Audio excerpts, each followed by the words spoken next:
You want to open with a question, or you want me to just say something? Either way. I've got one. Okay. In this series we've had indicators. We went through today worry and anxiety and anger and unforgiveness. Were there any indicators that you were kind of looking at that just kind of hit the cutting room floor? Like we didn't make the series, but oh yeah, the list could go on and on and on. Oh golly, I think I said jealousy last week when in response to anger. Yeah. That could be one. I think I said pride last week. That could be one. I was trying to work some of those almost secondary indicators in. My brain's not really working today. What's that an indicator? I'm the one who's having the issue of concentration this week. So you talked about the bird doing the work. It doesn't just, get food, a pile of food just sitting there, unless it's like in those kind people's backyards. One of the things that people do when they read these verses, like verse 27, when it talks about the birds of the air, verse 26, it says, look at the birds of the air. They neither sow nor reap nor gather into barns. He's saying, stare intently at them and watch what they do. He goes, they don't do any of these things. They don't plant fields. They don't reap fields. They don't gather their harvest into barns, and yet God still feeds them. This is not to say that we just sit back with arms crossed, right, when we have the need for food and God is just going to bring it to us.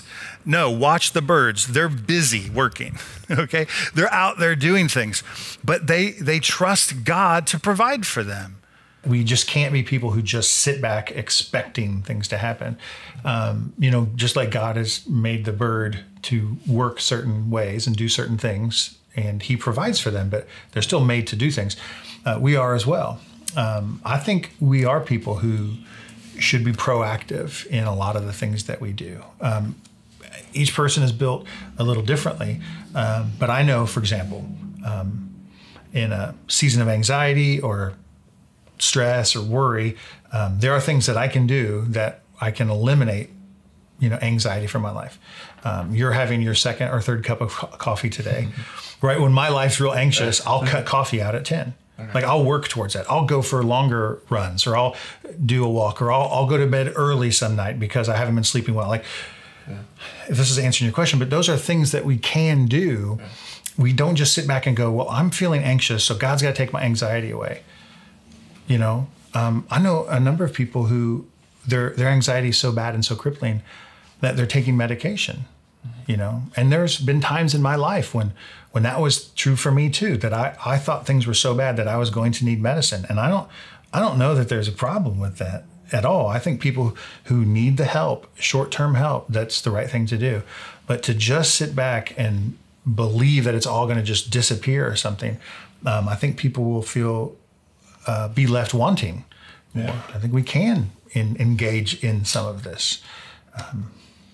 I think you mentioned even seeking out counseling, or counsel with, Christian brothers and sisters, counsel with in the Word, but also professional counseling like that. Because I think sometimes there's a stigma in the Christian world that we can't go.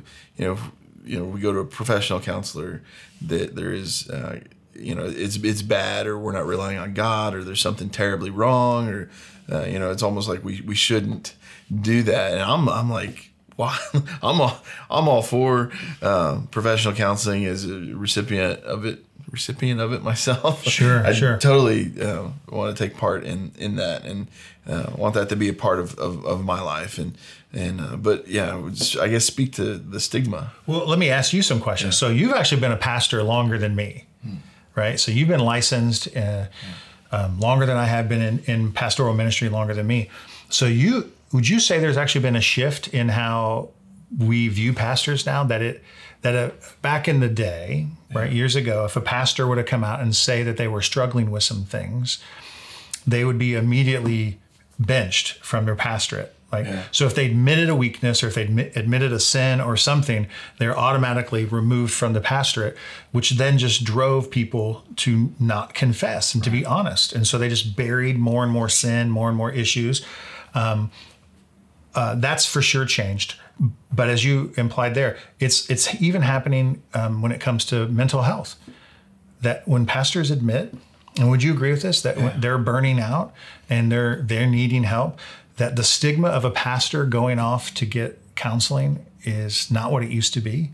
Sure, yeah. I think there was even a time where I was in a church where I spoke a message, and I was very vulnerable about a time and early on in my marriage and things that I dealt with, and worked that into the message is a kind of a testimony of God's work, and the feedback I got from that was that we don't need to hear about the pastor's issues, yeah. And it kind of took me by surprise, because I'm like, and there had been a transition to that church. So they had an old school, I guess, pastor for 30 years. And so at that transition point, I'm like, okay, they're really not used to the pastor being authentic, the pastor being a human. And so, I hope that we're in that direction and we're in that vein, that pastors can be human and breakable and needing of help and counseling. And yeah, absolutely. Yeah. Where's the truth in that passage that says, when I am weak, you are strong? If we never admit our weakness, then God never gets to show his strength. And if we're always showing everybody that we're strong, where's God in all of that? That's real good. I think there's been a shift in churches in that regard too, where the pastors who are more vulnerable is the wrong word, but when they're more open to share like real issues, I think those churches are growing. I remember when I was studying to become a pastor, and I was taking a class on pastoring. It wasn't theology, it wasn't Bible, it wasn't biblical languages, it was just pastoring.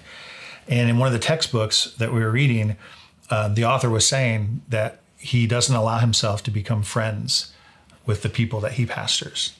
So all of the parishioners or the people in his church, he's friendly with, but will not become friends with.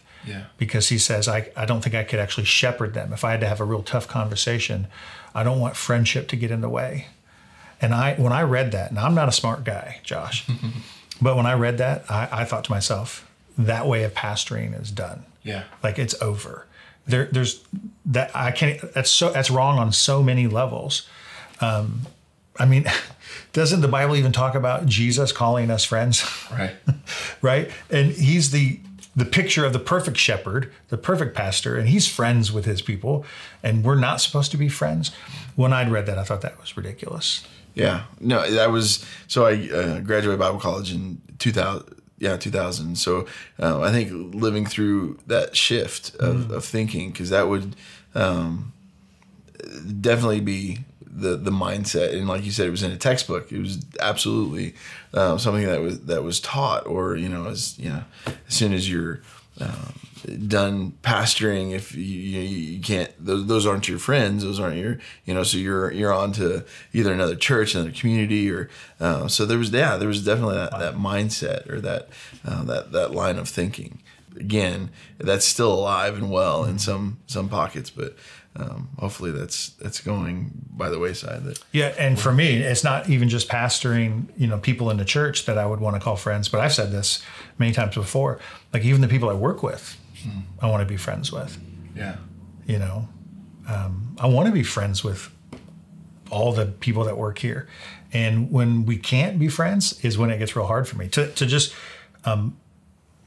reduce it down to just employee-employer relationship. I don't want a part of that. I want to be friends with people.